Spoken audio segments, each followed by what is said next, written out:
kesempatan kali ini kami Satreskrim Polres Jakarta Selatan memberikan update kepada rekan-rekan terhadap penanganan perkara tindak pidana penganiayaan sebagaimana diatur dalam pasal 351 Kitab Undang-Undang Hukum Pidana dengan pelapor ataupun korban inisial GBS terhadap terlapor yang saat ini sudah kami tetapkan sebagai tersangka dengan inisial PSH alias PG, laki-laki, umur 61 tahun, dengan tempat di mana kejadian perkara pada hari Jumat tanggal 30 Juni kemarin pukul 20.30 di salah satu bar hotel di kawasan Cilandak, Jakarta Selatan. Pada kesempatan kali ini kami sampaikan juga kronologis terjadinya tindak pidana penganiayaan tersebut, bahwa korban pada saat di lokasi kejadian bertemu dengan tersangka PG. Pada saat pertemuan tersebut, pada jam yang kami sampaikan tadi, bahwa terjadi interaksi antara korban dengan tersangka. Pada saat interaksi tersebut, seperti yang pernah kami sampaikan sebelumnya di awal, bahwa ada gestur dari korban yang dianggap oleh tersangka tidak baik, sehingga memicu amarah dari tersangka. Tindakan yang dilakukan oleh tersangka saat itu mendorong korban, kemudian dengan menggunakan tangan korban memukul tangan pelaku memukul wajah korban sebanyak 1 kali, sehingga korban jatuh ke lantai. Kemudian dilanjutkanlah tindakan penganiayaan tersebut kembali pada saat korban sudah jatuh di lantai. Itu berdasar dari keterangan korban, persesuaian dengan keterangan saksi lain yang sudah kami lakukan pemeriksaan sejauh ini. Setelah kami menganalisa CCTV dan keterangan saksi di TKP, terdapat persesuaian bahwa kami yakinkan bahwa ada perbuatan pidana, dan kemarin kami sudah menetapkan yang bersangkutan sebagai tersangka. Dan kami tetapkan sebagai tersangka dengan dugaan pasal 351 KUHP. Mengacu pada pasal 20 dan 21 Hukum Acara Pidana, sejak hari ini sampai dengan 20 hari ke depan, tersangka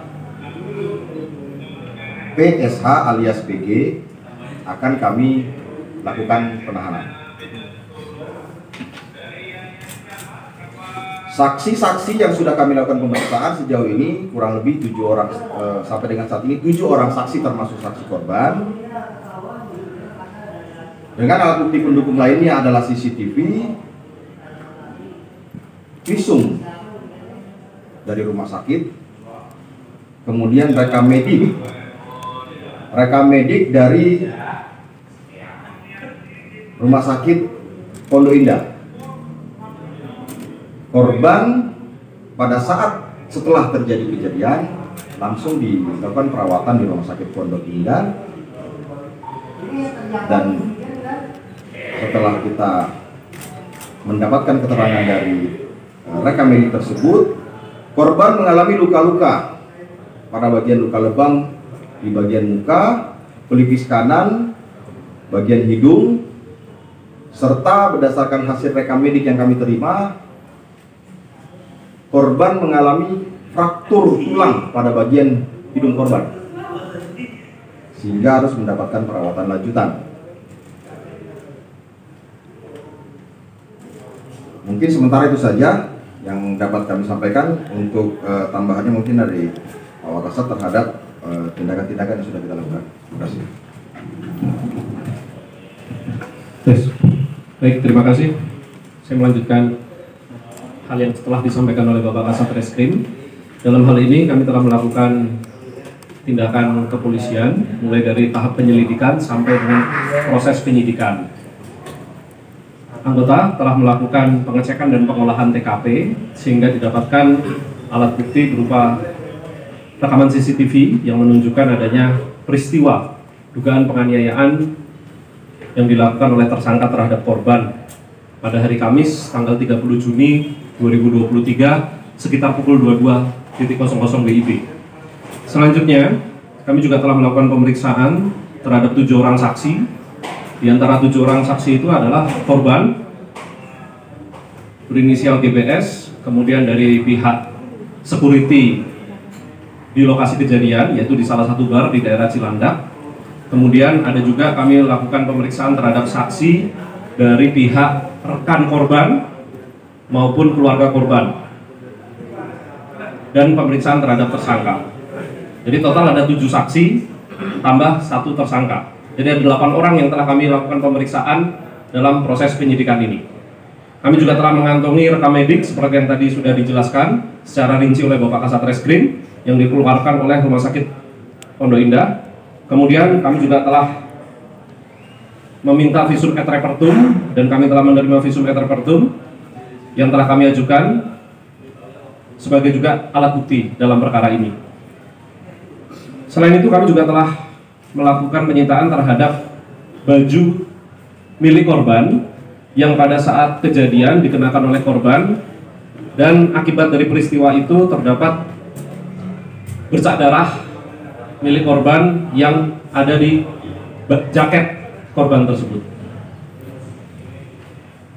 Saat ini proses penyidikan berlangsung terhadap tersangka. Kita lakukan penahanan untuk 20 hari ke depan. Demikian yang bisa saya sampaikan. Kembalikan kepada Bapak Kasat Reskrim. Pak, motifnya atau pemicunya apa sih? Pak, motif atau pemicunya apa sih secara detail?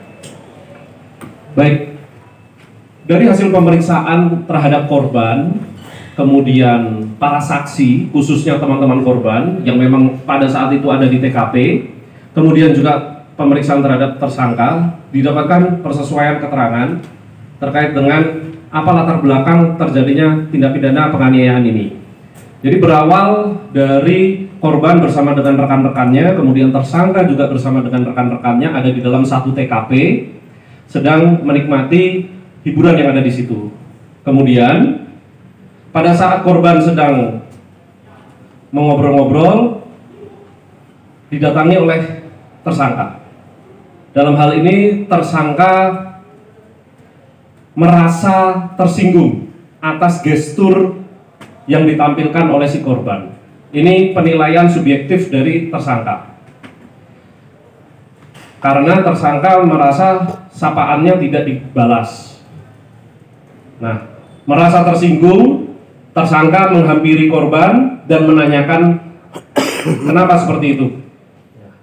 Padahal hal itu sama sekali tidak dilakukan oleh si korban. Jadi ini penilaian subjektif dari tersangka. Kemudian rekan-rekan korban mencoba melerai, tetapi tersangka yang sudah tersulut emosi melakukan tindak pidana penganiayaan tersebut. Begitu motif atau latar belakang terjadinya peristiwa ini. Pengaruh alkohol. Ya, itu makanya tadi disampaikan ini penilaian subjektif. Gestur tersebut penilaian subjektif tersangka sehingga membuat tersinggung. Jadi dengan kata-kata yang mungkin berdasarkan keterangan saksi-saksi dengan bahasa bahwa lu liatin gue sinis. Kenapa lu liatin gue sinis? Jadi sangat subjektif. Jadi kami katakan penilaian gestur tersebut yang membuat tersangka tersinggung itu sangat subjektif. Kami tidak bisa membuat kesimpulan secara sepihak. Tapi yang kami yakinkan bahwa ada gestur yang berdasarkan penilaian tersangka yang menyulut emosi tersangka. Demikian.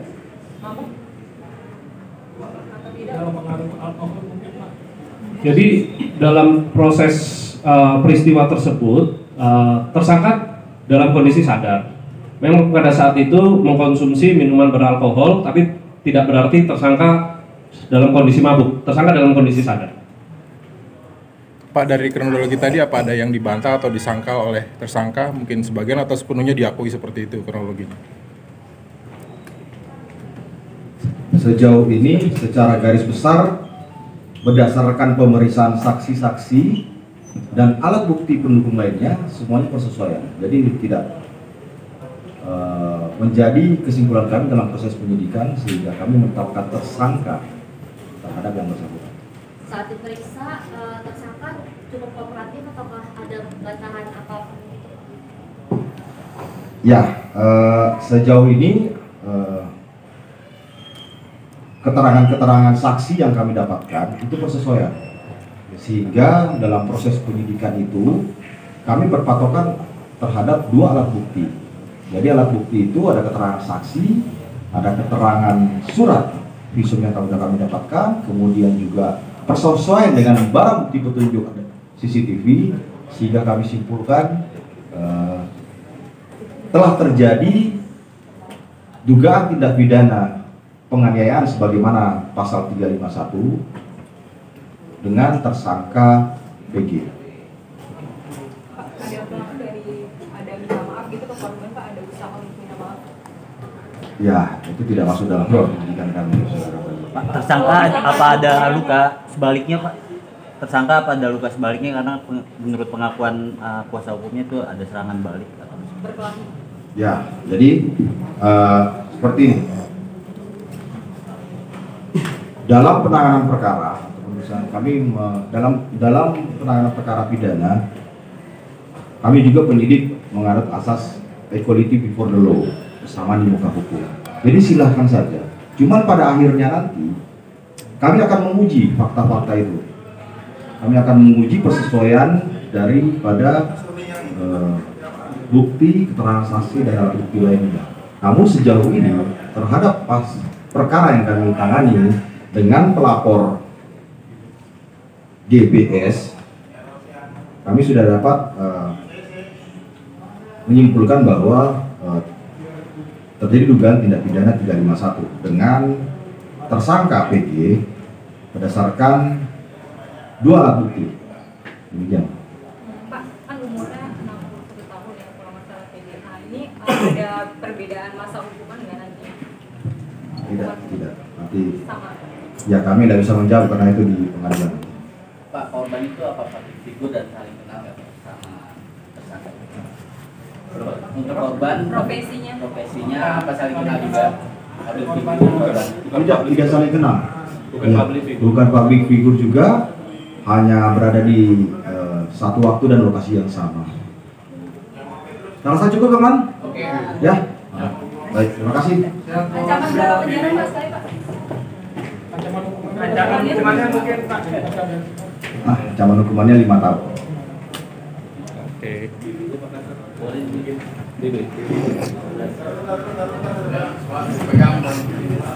Ini jaket ya. Pakai mic Pak, pakai mic. Ini jaket yang pada saat kejadian dikenakan oleh korban, yang memang pada saat kejadian tersebut luka-luka korban juga masih berbekas di jaket ini, sehingga kami lakukan penyitaan terhadap jaket milik korban ini. Jadi jaket ini persesuaian dengan rekam medik terhadap luka-luka korban serta bukti pendukung, keterangan saksi dan CCTV. Jadi ada persesuaian. Kemudian hasil visum yang kami dapatkan serta rekam medik juga persesuaian, sehingga mengindikasikan korban mengalami luka di bagian-bagian yang sesuai dengan keterangan saksi itu terjadi tindak pidana penganiayaan. Mungkin seperti demikian, rekan-rekan. Baik, terima kasih ya. Selamat sore.